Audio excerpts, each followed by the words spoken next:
सलाम अलैकुम नाज़रीन।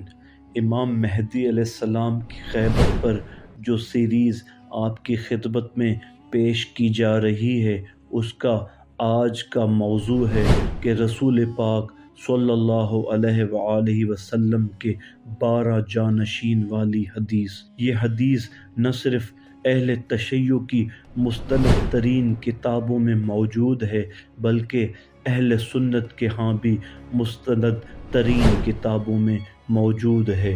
आइए आज की गुफ्तगू का आगाज़ करते हैं। बिस्मिल्लाहिर्रहमानिर्रहीम। बाज़ ज़ैदिया का कहना है कि वो रिवायात जो इमामों की तादाद को 12 बताती हैं, वो एक ऐसी बात है जिसे कुछ अरसा पहले इमामिया फ़िरक़े के लोगों ने घड़ लिया है और झूठी अहादीस पैदा की हैं। हम कहते हैं यकीनन तौफ़ीक सिर्फ़ खुदा से है। इस मौजू पर अखबार और रिवायात बहुत ज़्यादा हैं और इस सिलसिले में हमारा तकिया और एतमाद अहादीस को नकल करने वालों पर है, और तहकीक हमारे मुखालिफिन में से जो हदीस बयान करने वाले हैं, उन्होंने भी इस सिलसिले में इस तवाज़ा की हद तक रिवायत नकल की हैं। मसरूक रिवायत करते हैं कि एक मर्तबा हम अब्दुल्ला इब्न मसूद के पास थे और अपने मसाहिफ कुरान की गलतियों से पाक होने की तस्दीक के लिए उनके सामने पेश कर रहे थे। इस दौरान एक जवान ने पूछा, तुम्हारे नबी सल्लल्लाहु अलैहि वसल्लम ने तुम्हें ये बात बताई है कि उसके बाद उसके कितने जानशीन होंगे? अब्दुल्ला इब्न मसूद ने कहा, तुम बिल्कुल कम उम्र हो और ये एक ऐसी बात है जिसके बारे में तुमसे पहले किसी ने मुझसे सवाल नहीं किया। अब मैं तुम्हें बताता हूँ। हाँ, हमारे नबी सल्लल्लाहु अलैहि वसल्लम ने हमें बताया है कि तहकीक उनके 12 जानशीन होंगे और ये तादाद बनी इसराइल के नुकबा के बराबर होगी। एक और हदीस इब्न सीरीन ने रिवायत की है जाबिर बिन समरा से कि उन्होंने कहा कि हम नबी सल्लल्लाहु अलैहि वसल्लम के पास शर्फयाब थे, तो आप सल्लल्लाहु अलैहि वसल्लम ने फरमाया, इस उम्मत की सरपरस्ती 12 करेंगे। उन्होंने कहा, बस लोगों का शोर व गुल बुलंद हुआ तो इसके बाद मुझे कुछ सुनाई नहीं दिया। मैंने अपने वालिद से कहा, जो मुझसे ज़्यादा रसूल के नज़दीक थे, कि रसूल सल्लल्लाहु अलैहि वसल्लम ने क्या फ़रमाया। उन्होंने बताया कि आपने फ़रमाया, सब के सब कुरैश से होंगे और सब ऐसे होंगे जिनकी मिसल देखी नहीं जाएगी। इस हदीस की और भी बहुत सी असनाद हैं कि 12 अमीर होंगे और बाज़ ने रिवायात की है कि 12 जानशीन होंगे। बस ये दलालत करती है कि जो रिवायात इमामिया के पास नबी और आइम्मा से इस्ना अशर के बारे में हैं, वो सही रिवायात हैं। ज़ैदिया कहते हैं, अगर रसूल ने अपनी उम्मत को 12 इमामों के नाम पहुँचाए हैं, तो क्यों ये उम्मत उससे हटकर उधर चली गई और इस अजीम पामाली और इन्हिराफ का शिकार हो गई। हम उनसे कहेंगे, तुम लोग ये कहते हो कि रसूल ने अली को अपना जानशीन बनाया और अपने बाद आपको इमाम करार दिया, उन पर नस किया और उनकी तरफ इशारा किया और उनके अमर को वाज़े और रोशन कर दिया और उन्हें मारूफ व मशहूर कर दिया, और इस उम्मत को क्या हो गया था जो अली को रसूल ने अपने जानशीन नहीं बनाया है? तो हम कहेंगे कि क्यों तुम इसको अपनी किताबों में लिख चुके हो और इसके बारे में गुफ्तगू कर रहे हो। लोग हक़ से फिर जाते हैं, और अगरचे हक़ वाज़े और रोशन क्यों ना हो, और बयान से मुँह फेर लेते हैं, अगरचे मुफस्सल और शरह के साथ क्यों ना हो। जैसा कि लोग तौहीद से इल्हाद की तरफ जाते हैं और अल्लाह अज़्ज़ व जल के इस कौल से कि लैसा कमिस्लिही शैउन, नहीं है उस जैसा कोई, अल्लाह के लिए शबी और मिसल के कायल हो गए हैं। इसके बाद दूसरा एतराज़ کہ امام جعفر صادق علیہ السلام نے اپنے بیٹے اسماعیل کی امامت پر نص کی تھی۔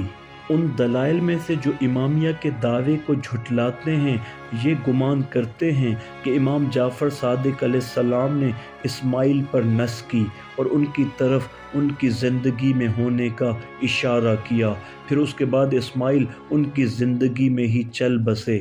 پس انہوں نے کہا اللہ تعالیٰ نے کسی شے میں بدا نہیں کیا جیسا کہ میرے فرزند اسماعیل کے بارے میں کیا۔ پس اگر امام کے 12 ہونے کی روایات صحیح ہوتی تو کم سے کم جعفر بن محمد علیہ السلام اس سے واقف ہوتے اور اپنے پیروکاروں میں سے خاص کو بتلا دیتے تاکہ نہ وہ یہ لوگ اس عظیم غلطی کے مرتکب ہوں۔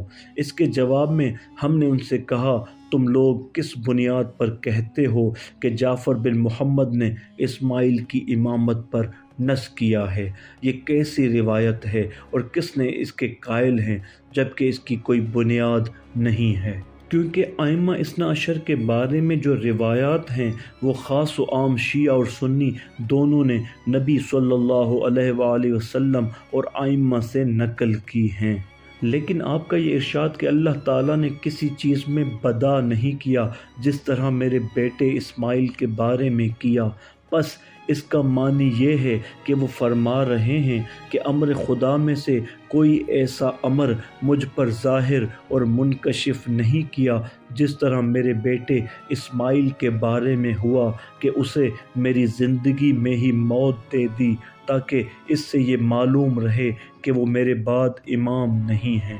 ہمارے عقیدے کی بنا پر جو شخص یہ گمان کرے کہ اللہ عز و جل کے لیے آج ایسی چیز منکشف اور معلوم ہو جائے جس کو وہ گزشتہ کل نہیں جانتا تھا تو وہ کافر ہے اور اس سے بیزاری اور برات کرنا واجب ہے، جیسا کہ امام جعفر صادق علیہ السلام نے فرمایا جو شخص یہ گمان کرے کہ اللہ کے لیے آج کوئی چیز کشف ہو جاتی ہے جس کو وہ گزشتہ کل نہیں جانتا تھا تو اس سے بیزاری اور برات کرو، لیکن وہ بدا جو امامیہ کی طرف منسوب ہے اس پر عقیدہ رکھنے کا مطلب یہ ہے کہ اللہ کا امر ہم سے پوشیدہ تھا جو ظاہر ہوا۔ یہ کس طرح ممکن ہے کہ امام جعفر صادق علیہ السلام اسماعیل کی امامت پر نص قائم کریں جبکہ آپ اس کے بارے میں فرماتے تھے کہ وہ گناہ گار ہے، نہ مجھ سے شباہت رکھتا ہے،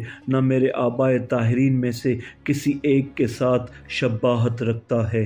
ولید بن سبی روایت کرتے ہیں کہ انہوں نے کہا کہ ایک مرد میرے پاس آیا اور مجھ سے کہا آؤ تاکہ تجھے رجل امام کا بیٹا دکھا دوں۔ وہ کہتا ہے کہ میں اس کے ساتھ چل پڑا، وہ مجھے ایک جماعت اور گروہ کے پاس لے کر آیا جو شراب پی رہے تھے، ان میں اسماعیل بن جعفر بھی تھا۔ وہ کہتا ہے میں وہاں سے مخموم نکلا اور حجر اسود کے پاس آیا، اتنے میں میں نے دیکھا اسماعیل بن جعفر کو جو خانہ کعبہ سے لپٹا ہوا تھا اور پردہ کعبہ اس کے آنسوؤں سے تر ہو چکا تھا۔ وہ کہتا ہے پس میں وہاں نکلا تو اچانک دیکھا کہ اسماعیل اسی گروہ شرابی کے ساتھ بیٹھا ہوا ہے۔